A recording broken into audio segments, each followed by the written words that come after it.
ಪ್ರಬಂಧ ಗ್ರಂಥಾಲಯ ಮಹತ್ವ ಪೀಠಿಕೆ ಗ್ರಂಥಗಳಿಲ್ಲದ ಕೋಣೆ ಆತ್ಮವಿಲ್ಲದ ದೇಹವಿದ್ದಂತೆ ಎಂಬ ನಾಣ್ಣುಡಿಯಂತೆ ಪ್ರತಿಯೊಬ್ಬರು ಗ್ರಂಥಗಳನ್ನು ಹೊಂದಿ ತಮ್ಮಲ್ಲಿ ಆತ್ಮವನ್ನು ಇಟ್ಟುಕೊಳ್ಳಬೇಕು. ಇಂದಿನ ಯುಗದಲ್ಲಿ ಜ್ಞಾನ ವೃದ್ಧಿಗೆ ಮತ್ತು ಅಮೂಲ್ಯವಾದ ಸಮಯ ಸದುಪಯೋಗಕ್ಕೆ ಗ್ರಂಥಾಲಯಗಳು ಬಹಳ ಮುಖ್ಯ ಎನಿಸುತ್ತವೆ. ಜ್ಞಾನಾರ್ಜನೆಗೆ ಅಗತ್ಯವಾದ ಗ್ರಂಥಗಳಿರುವ ಆಲಯವೇ ಗ್ರಂಥಾಲಯ. ಅದಕ್ಕೆಂದೇ ಶಾಲಾ ಕಾಲೇಜುಗಳ ಗ್ರಂಥಾಲಯಗಳು ಮತ್ತು ಸಾರ್ವಜನಿಕ ಗ್ರಂಥಾಲಯಗಳು ತೆರೆಯಲ್ಪಟ್ಟಿವೆ. ವಿಷಯ ವಿವರಣೆ: ಮಾನವನ ಜೀವನದಲ್ಲಿ ಪುಸ್ತಕಗಳು ಪ್ರಮುಖ ಪಾತ್ರ ವಹಿಸುತ್ತವೆ.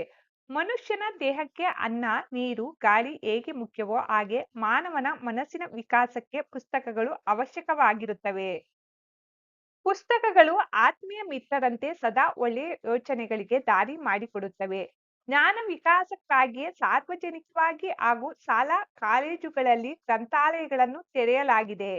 ಇಲ್ಲಿ ಪ್ರತಿಯೊಂದು ವಿಷಯಗಳ ಅಂದರೆ ಸಾಹಿತ್ಯ, ಇತಿಹಾಸ, ಪುರಾಣ, ವಿಜ್ಞಾನ, ತಂತ್ರಜ್ಞಾನ, ಮಕ್ಕಳ ಸಾಹಿತ್ಯ ಮೊದಲಾದ ವಿಷಯಗಳ ಗ್ರಂಥಗಳನ್ನು ಇಟ್ಟಿರುತ್ತಾರೆ. ಹಲವಾರು ಭಾಷೆಯ ಪುಸ್ತಕಗಳು ಸಹ ಇರುತ್ತವೆ.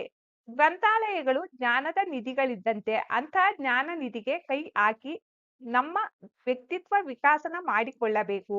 ಗ್ರಂಥಾಲಯಗಳು ಜ್ಞಾನಾರ್ಜನೆಯ ಮೆಟ್ಟಿಲುಗಳು. ಅವುಗಳಿಗೆ ಹೋಗಿ ನಮ್ಮ ಜ್ಞಾನದ ಹಾದಿ ತುಳಿಯಬೇಕು.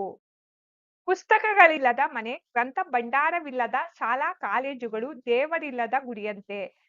ಆದ್ದರಿಂದ ದೇವಾಲಯಗಳಂತೆ ಇರಲಿ ಎಂದು ನಮ್ಮ ಶಾಲಾ ಕಾಲೇಜುಗಳಲ್ಲಿ ಗ್ರಂಥಾಲಯಗಳನ್ನು ಮೊದಲಿನಿಂದಲೂ ತೆರೆಯಲಾಗಿದೆ. ಓದುವ ಹವ್ಯಾಸವುಳ್ಳವರು ಗ್ರಂಥಾಲಯಗಳನ್ನು ದೇವಾಲಯದಂತೆ ಕಾಣುತ್ತಾರೆ. ಉನ್ನತ ವಿದ್ಯಾಭ್ಯಾಸವನ್ನು ಮಾಡುವ ವಿದ್ಯಾರ್ಥಿಗಳಿಗಂತೂ ಜ್ಞಾನ ದಾಸೋಹದ ಮನೆಗಳಿದ್ದಂತೆ. ಅಲ್ಲಿ ಜ್ಞಾನವೆಂಬ ಆಹಾರ ಸೇವಿಸುವವರಿಗೆ ಅದರ ರುಚಿ ಅರಿವಾಗುತ್ತದೆ. ಇಂದಿನ ತಂತ್ರಜ್ಞಾನ ಯುಗದಲ್ಲಿ ಅಂತರ್ಜಾಲದ ಮೂಲಕ ಜ್ಞಾನವನ್ನು ಗಳಿಸಿಕೊಳ್ಳಬಹುದು. ಅದಕ್ಕೆಂದೇ ಈ ಲೈಬ್ರರಿಗಳನ್ನು ತೆರೆಯಲಾಗಿದೆ. ಎಲ್ಲಾ ಪುಸ್ತಕಗಳನ್ನು ಅಂತರ್ಜಾಲಕ್ಕೆ ಸೇರಿಸಲಾಗುತ್ತಿದೆ. ಉಪಸಂಹಾರ: ಒಟ್ಟಾರೆಯಾಗಿ ಶಾಲಾ ಕಾಲೇಜುಗಳಲ್ಲಿನ ಮತ್ತು ಸಾರ್ವಜನಿಕ ಗ್ರಂಥಾಲಯಗಳು ನಮ್ಮ ಜ್ಞಾನ ವಿಕಾಸಕ್ಕೆ ಅವಶ್ಯಕವಾದ ಮಾಹಿತಿಯನ್ನು ಒದಗಿಸಿ ಜ್ಞಾನವಂತರಾಗಲು ಸಹಾಯ ಮಾಡುತ್ತವೆ. ಸಜ್ಜನರ ಸಂಘ ಮಾಡಿದಂತೆ ಸಭ್ಯ ಗ್ರಂಥಗಳ ಅಧ್ಯಯನ ಮಾಡಿ ಜ್ಞಾನ ಸಾಗರವನ್ನು ಈಜಿ ದಡ ಸೇರಬಹುದು.